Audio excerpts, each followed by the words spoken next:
Ever wondered how many employees are working at the tools you're considering or using every day for your Amazon ads? We're going to find out today and more.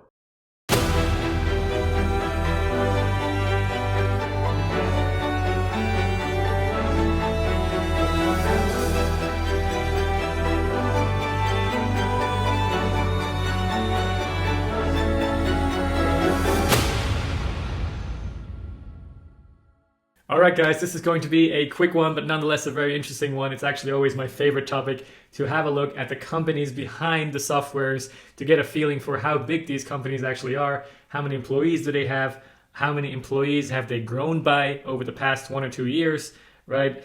And so with that, right, if everything else that you're going to find out in the next few days regarding features and pricing and all that, if that can help you decide which software you want, you might want to then have a look at the company behind the software and kind of get a feeling for, if they might fit what you're looking for. Maybe you're looking for something more enterprisey, or maybe you prefer a smaller, kind of more startup-ish software where you can have perhaps a bigger influence as a customer.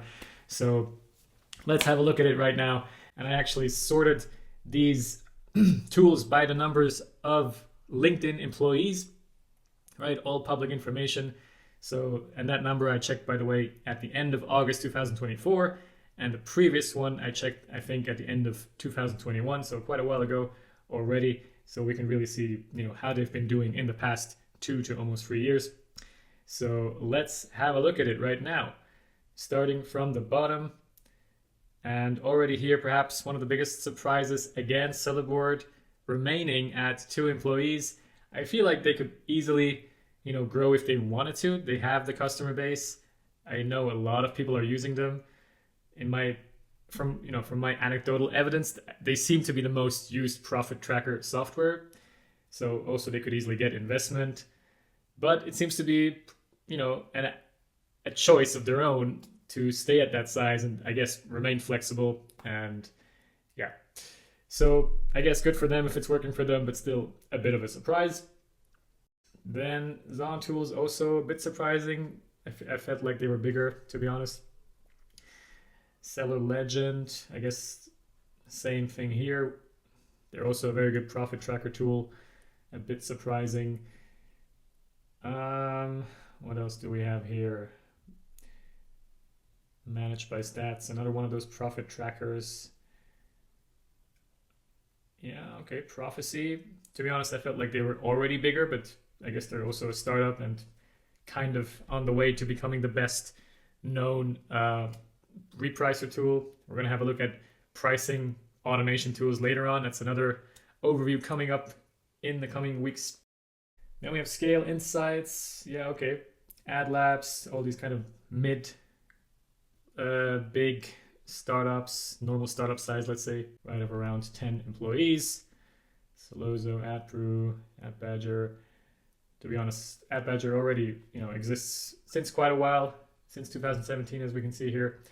So maybe I would have expected that to be a little bit bigger by now as well. But nonetheless, we can see they grew as well as AdPru actually, which was very new the last time I checked. So yeah, that's not really meaningful. Viral Launch, we talked about them in the previous video of the social followers and Trustpilot scores. So there, that number, again, not too surprising, right? Then we have, what else is kind of standing out or perhaps surprising? AiHello, not too surprising. Quite a big jump here of 23 employees since the last time we checked, just like BidX, both kind of, up and coming PPC tools that, really jumped into the top 10 in recent overviews and rankings. Then a lot of new tools that have joined the race, especially DemandHelm, as we'll see, all at 41. What else? Metoda kind of dropping off here, just like SellerLabs. Bit of a disappointment there. One of the very big brands early on in like 2016. But yeah, I guess they are going through similar struggles as my old company Selix back then. Then, what else do we have? Perpetua going by 80 employees. That's already quite the big jump here. All of these actually growing by quite a bit, apart from Optimyzr, but that's, -2 is basically, not worth mentioning. So they're pretty much stable at 81 here.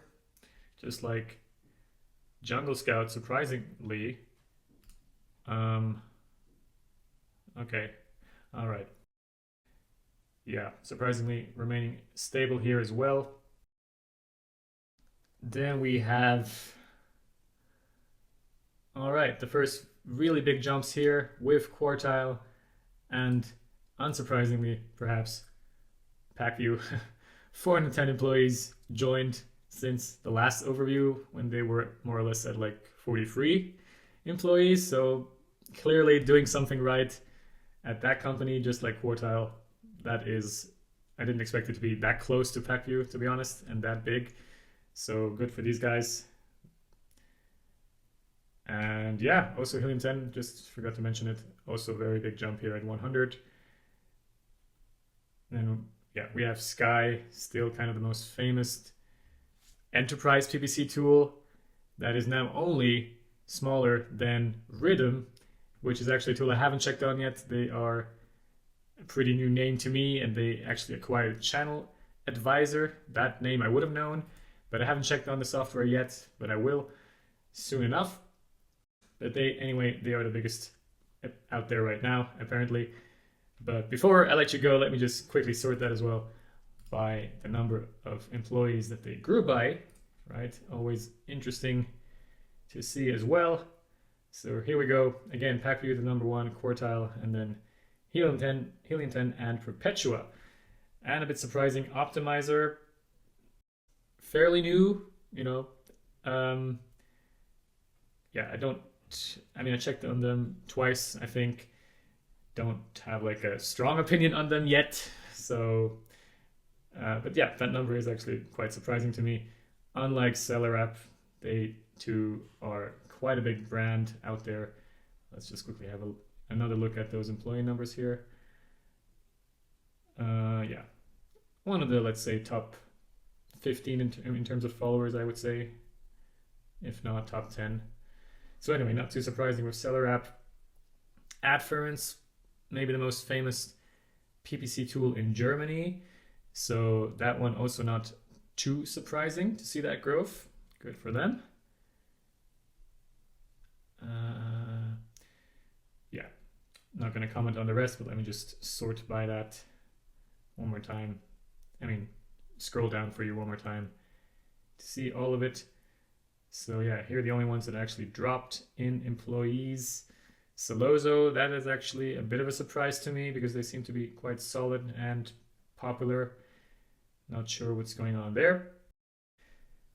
Yeah, but anyway, that's pretty much it for this video already. I'm just going to quickly scroll up the locations for you so you can see that as well. Right, of course, the US dominating as ever. Quite a few German tools as well, though. India mixed in there as well. And yeah, a couple of other ones there. All right. I believe that is already it for this video. Like I said, I want to keep it to short and sweet videos with specific topics from now on, and not put too much pressure on myself to create these long, detailed videos of which, people barely watch maybe 10 minutes of it in total. So yeah, no more of that. I'm just going to be more spontaneous here, be more unperfect, and give you these, little clips and updates much more regularly. So I hope you enjoyed this, and now you can actually look forward to the next video, which is probably what most of you have been really hoping for, where I actually go into the features and the first set of rankings. So yeah, keep an eye out for that one, and I'll see you around. I really appreciate you watching till the end, and I want to thank you for it by pointing you out to my new free 2-week email course, The Amazon Profit Formula, in which you'll learn everything there is to know about increasing sales and profits on Amazon in a lot of detail. Thanks again.